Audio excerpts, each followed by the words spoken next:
Hello again, everybody. This is Mr. Everything, and I'm coming at you with another channel update. This is our mid-June update. Now, we have these every couple of weeks or every month or so. It's kind of hit or miss. And what we do is we tell you like what our next projects are, what some upcoming videos might be. Also, like we talk about our previous videos, so you get a recap of what we did in the last month. And things like that. That's what this video is about. Now, let's talk about what we did this last month. Well, we finished up our Quatre Bras project update with the Big Bang back in 2nd of June, where we were at NashCon for the 1st, 2nd, and 3rd, but we ran our game on the 2nd. I have a video up about the convention, some of the tables. I took some pictures of some of the tables, and also we have some video of our game as well, and then we talk about a recap of what happened during the convention. Also, what else did we do? In another video, I made ruin walls, and we're using corkboard and flock, and that was super basic and easy. Made about 24 of those in one night using one piece of cork tile.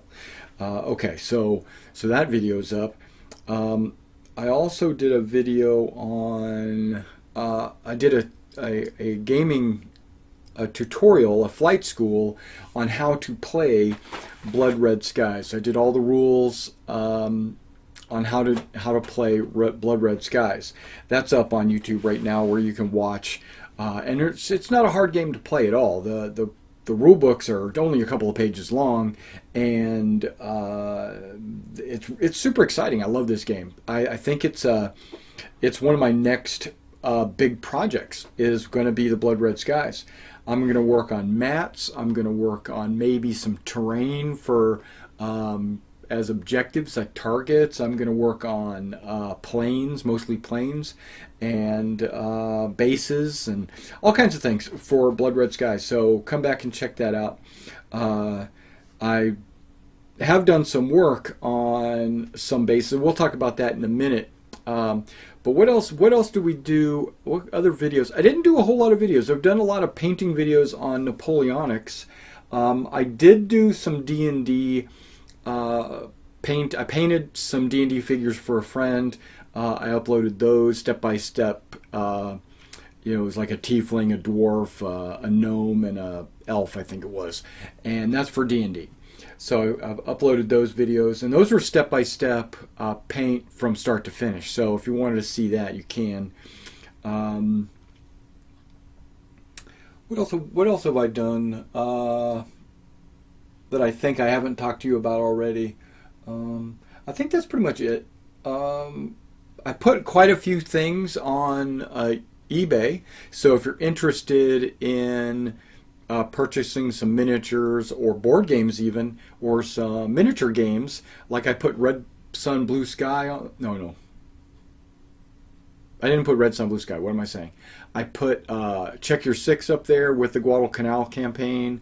I put a game called Battlefront, which was it's a great game, and I think I bought every expansion for it, and so that's up there, and some role-playing games, and basically just junk, But no, I put some stuff on eBay, so if you want to check that out, go check it out. I'm going to continue to put stuff on eBay. Just to clean the shelves, stuff I don't ever use anymore. I've had them for years. I'm just gonna sell it off. The one reason why I got rid of Check Your Six was, this is part of the reason, because Check Your Six is a more complicated, more simulation style game than Blood Red Skies. Blood Red Skies is more about fun and speed and less about being a jerk at the table. So I decided I'm going to go with this. We're going to play a lot of this, and this isn't fully fleshed out like Check Your Six is. Check Your Six has hundreds of planes. This only has 5 or 6 planes, so we gotta The 190s are coming out soon. I saw in Warlord Games that the 190s are on their way. Okay, let's keep our focus on Blood Red Skies just for a moment. We played this at the convention. We fell in love with it, our little gaming group here, and so we all bought a copy of this. Okay, so we all have a copy of Blood Red Skies, which right now only has Spitfires and 109s in the box. If you want zeros or 51s or yaks or anything like that, you got to go to the buy a separate box set. We haven't done that yet, but that's coming. We're gonna be doing that. Okay, so the decals that come in the box set for your Spitfires and your 109s are not decals, they're stickers. They're like your old high school, middle school, like good job style stickers that you would put on the wingtips of the planes, and they would just stick on, peel off, whatever, and those aren't decals.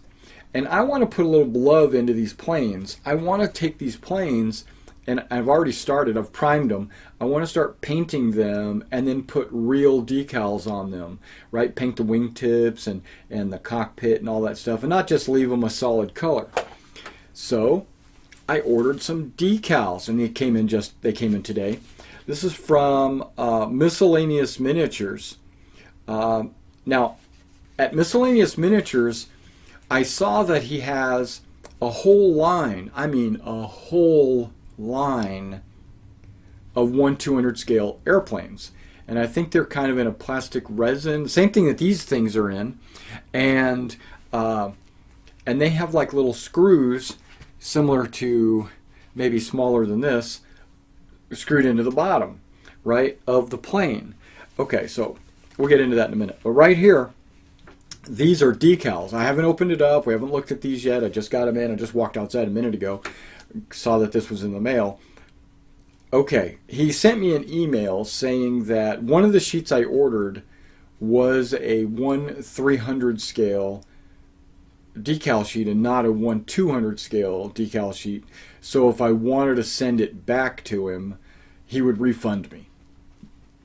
Just put it in an envelope, send it back to him. Right there. That tells me he's a good guy. That gives me. I'm going to give him a 2 thumbs up. Miscellaneous Miniatures, you've just got my business. I'm going to start ordering now. Depending on what these decals look like, I might order some more decals. Just because you're a good guy and you've got a really good business practices, doesn't mean I'm going to order more decals from you. When I look at these decals, if these decals are good, I'm going to continue ordering from you. If they are not good, then I probably won't. But I am going to order a plane or two from you because you've got a full line of planes. And if those come in looking good, then I'm going to order a shit ton of planes from him because they're $4 a piece. I mean, you can't beat that. And he's got B-17s all the way down to... He's got World War I plane. I think he has World War I planes. I could be wrong, but he has like all the planes. And I'm like, okay, cool. We're gonna have to do that. So look forward to maybe getting some more business from me. His name's Kevin. He seems like a really cool guy. Okay, so haven't met him. We've only talked by email, but yeah, he seems pretty good. Okay, so this is going to be a video. I'm going to open this in just a few minutes when this video is over. I'm going to do 2 videos. I'm going to do a video opening 3 videos. I take that back. I'm going to do a video opening this, reviewing the decals, and giving you my opinion on what the quality of the decals are for World War I. I ordered, what did I order? I ordered some 109s from, and I ordered some Spitfires, and I ordered some P-51s, I do believe, in here. I think I got 3 decal sheets. And one of them's 1/300 apparently. So now this is just a little anecdote. I know this was silly. Warlord Games makes Blood Red Skies. So that night, the night I ordered these, I said, man, I want these yesterday. So I went on there, I went online, and I said, you know what? I'm going to go to Warlord Games and see if they have any decals that are legit decals and not stickers, because they make the game. I was going to stay, true to Warlord Games. They didn't. They had 0 decals for this game. So I searched the web and I found this site and I said, you know what? Let's order it. Let's see what happens.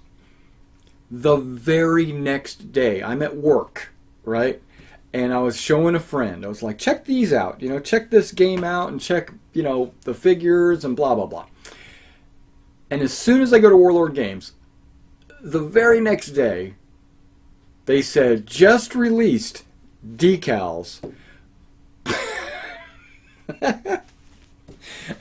So, a couple of days later, I said, you know what? I'm going to order some Warlord Games decals because they've got $5 a sheet. That's reasonable. That's an okay price. Same as him, actually. And I was like, okay, $5 a sheet. But they had a kit. They said you can get 1 sheet from each nation for a total of only $16. And I was like, oh, cool, because there's like 5 sheets and you're getting it at a discount. And I was like, okay, I'm gonna order it because you never know. I could always use more. I'm gonna get more planes in the future anyway, and who knows? Those decals might be better than these decals. So I clicked to order them, but the shipping and handling for 5 decal sheets, really? It was like $15. Shipping and handling was as much as the decals, and all you're gonna do is put 3 decal sheets in an envelope and send it to me. Man. So I didn't order them. I might order them in the future if I ever decide that I'm ordering like miniatures and things like that. I might tack on the decals just because the shipping and handling will be taken care of. But I can't order just the decal sheets because the shipping and handling was too high. So I said, screw it. I'm not doing that. So I didn't order those. All right. So let's talk about... the 3 videos I'm going to make, and then I'm going to get back to that. At the convention, I saw hanging on the wall, they had the Warlord Games guys. They had the U.S. Airborne Jeep on the wall. I said, you know what? Hell, I'm going to get it. I got 10% off all my purchases there from Warlord. So I said, you know what? I'm going to buy a American Paratrooper Jeep. And so I'm going to do a video review, probably a painting video of this. I'm going to put it together, assemble it on a video, and maybe paint it on another video. So come back and check out that. That's a plan. I've got that planned. That's what I'm planning on doing. Next, you probably can't see it. It's off the screen here. But I have a box.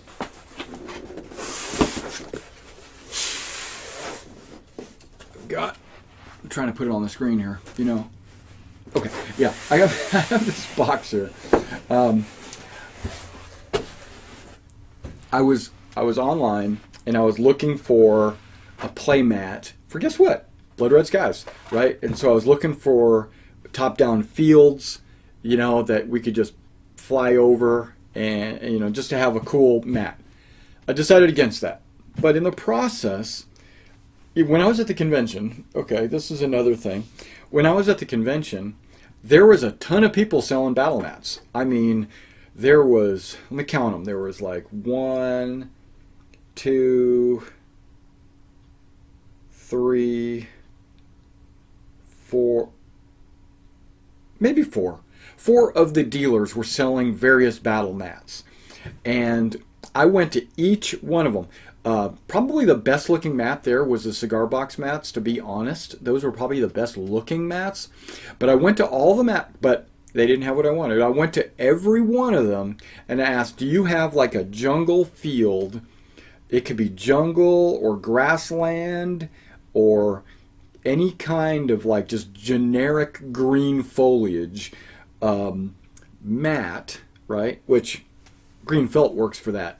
But I was like, I'm content with green felt, honestly. But I wanted a green battle mat with 1-inch squares. I said, does anybody? It goes, I've got hexes. No, I want 1-inch squares. A guy goes, well, I got these 4-inch squares. No, 1-inch squares. 1.5-inch squares? No, 1-inch squares. None of them, not one of them, makes 1-inch squares.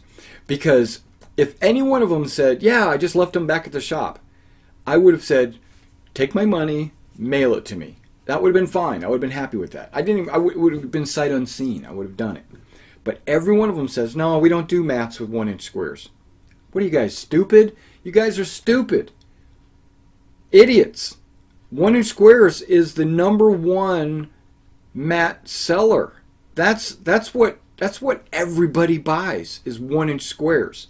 Not these 4-inch hexes, which some of the airplane games use 4-inch hexes. Not the 1-inch squares, which some guys, or 4-inch squares, which some games use 4-inch squares. I don't know why, but they do. I understand the non-square, just the printed image with no squares. I get that. That's probably the top seller, honestly, but or the second to the top. Nobody had 1-inch squares. So I said to myself, self, when I get home, I'm going to jump online. I'm going to go online. I'm going to find somebody that's got 1-inch squares. And if nobody has 1-inch squares on a green mat, I'm going to just take my green felt right here, and I'm going to draw 1-inch squares. And I'm going to do it manually. And Mike says, if you do that, that's going to look janky. And I'm like, I think I can draw a straight line. But either way, or I'll get some of those. I guess like a chalk string, and I'll go boop, boop, boop, make 1-inch lines, and then go the other way, boop, boop, boop, make squares. But mainly, that's the reason why I need that or want that is because of Dungeons and Dragons, right? I play Dungeons and Dragons every week, and we lay out. I pull my ping pong table out, and it has this green felt on it, right? And we put the miniatures on the green felt, and we put trees out, and we use a ruler, and we measure how far everybody can move. That's great. But sometimes it's more convenient to play on, like, I don't know if you can see it. Yeah, you can see it on the floor, that little tan rolled up thing there. That is a Chessex mat. That is brown. And it's vinyl, and I can write on it with wet erase pens, vis-a-vis or whatever. I can write on it and draw walls or circles or caves or whatever I want. I can write on that. But it's brown, it's tan, it's that color, and I don't want it to be that color in the jungles of Chult, right? We're in the jungles, or if we're in the woods, or even if we're in the Sword Coast. We're cruising through the wilderness, cross country or something. I want it to be grassland. I don't want it to be tan, because it throws my immersion off. I put everything down. Everybody can say you're sitting on sand or whatever. And yeah, so I ordered a mat right here. This mat I found a company that sells mats in various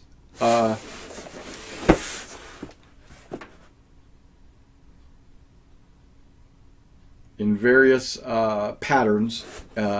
They have squares and hexes, and they take any of their mats that they make, anywhere from 3x3 up to, I think, 6x8.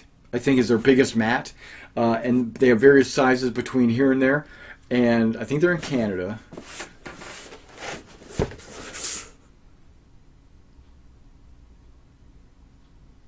Well, this says it came from Kentucky. Hold on, what the heck?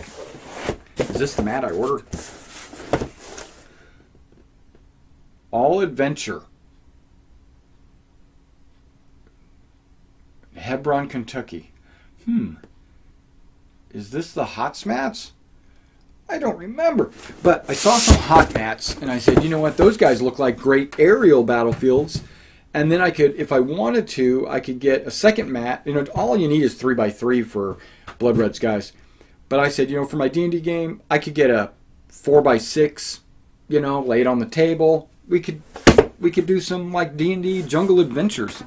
Okay, so after this video, this is the first thing I'm going to do. I'm going to do a video about that. Well, we're going to just throw that on the ground. Okay.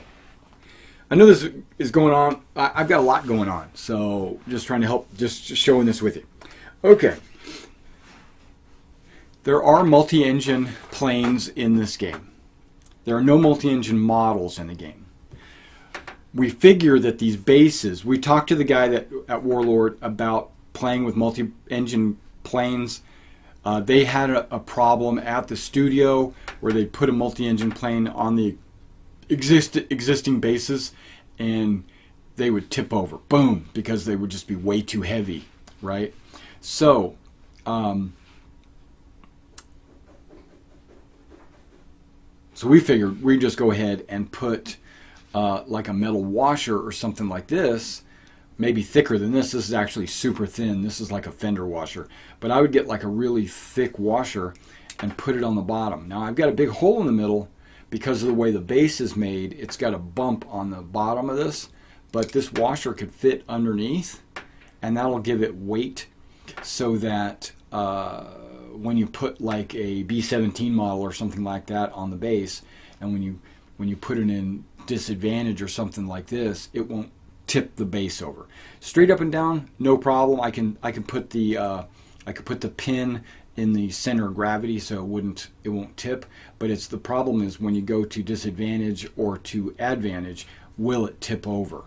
We discussed putting a big washer or a big plate underneath the base, but then that would make it harder for us to use the maneuver ruler to move the figure, because you got to line up the back line with the movement template, and you have to line up the front line with the front of the movement template, which we could do easily with a giant washer. We could just lay the front of the template on the base here and then slide this out. But then when you go to put it down, if there was a giant washer, it would block where you're putting it, unless we got some kind of clear plastic, which we could order clear plastic, that's no problem, and put it on the bottom, and then you'd be able to see through it. That would be fine. And another problem with putting a washer underneath is you're covering up this little hole right here. There's a hole right there where you can use a second base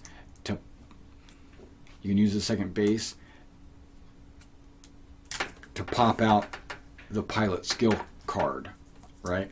So if we put a washer on there, that's going to be impossible to do. You're not going to be able to get this pilot skill base off. But another thing I pretty much learned is that if it is a multi-engine plane, they don't have pilot skill. So they have pilot skill, but there's no, it doesn't influence the game. So you really don't need a pilot skill disc for what am I trying to say?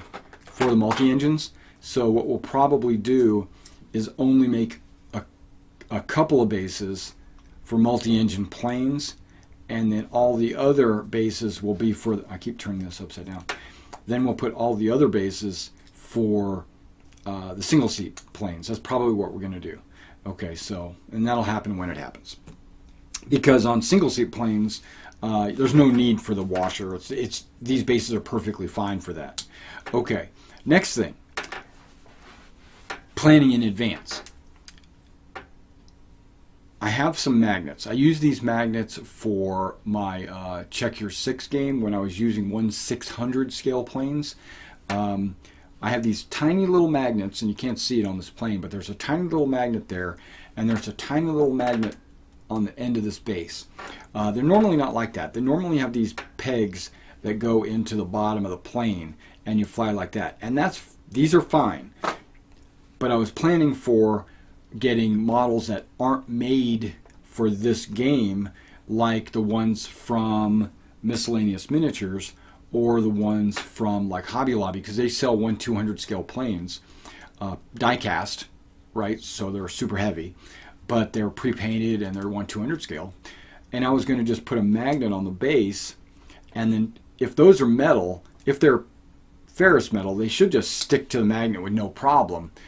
If they're not, then I could glue a magnet to the bottom of them or if the resin ones that I get from miscellaneous, they're not going to have a magnet on the bottom of them, but so I can put a magnet on the bottom of them.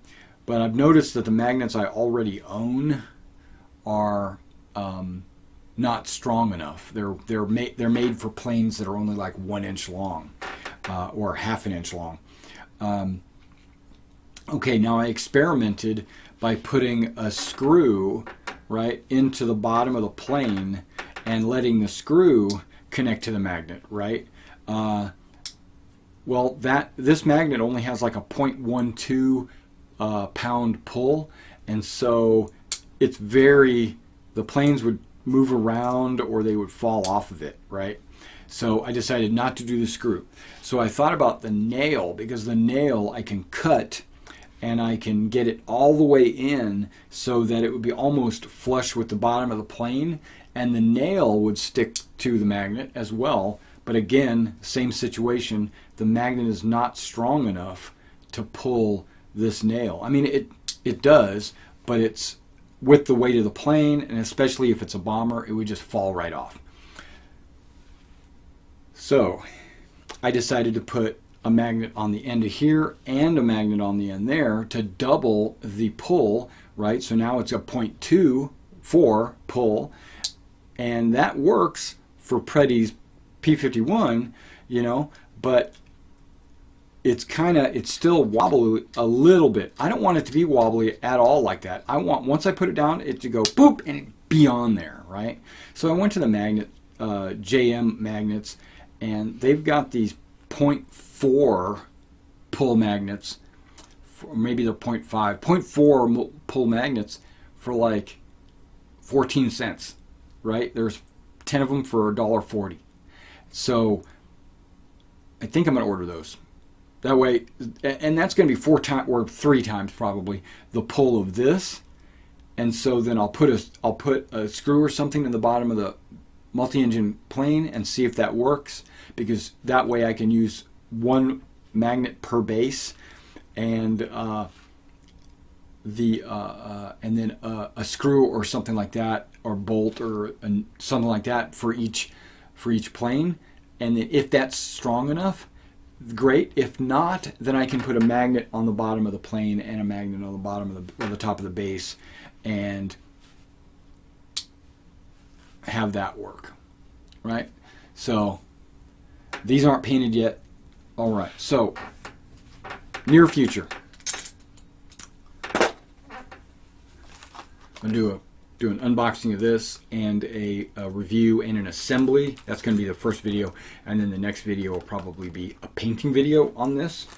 And then I'm also going to do a review on the decals that I got in today, and then I'm going to do a review on the battle mat right there. That's really all I've got. And then as we get these and paint these and assemble these, I'll continue to have more Blood Red Skies videos. Now I'm planning on doing some walkthrough of the scenarios in the book, so I'm going to have those videos as well. That's part of my flight school, but it's really just playthroughs of the scenarios solitaire, unless I get a friend to come over and we can play. All right, guys. Thanks for checking this video out, and I'll see you in about a month. See you then.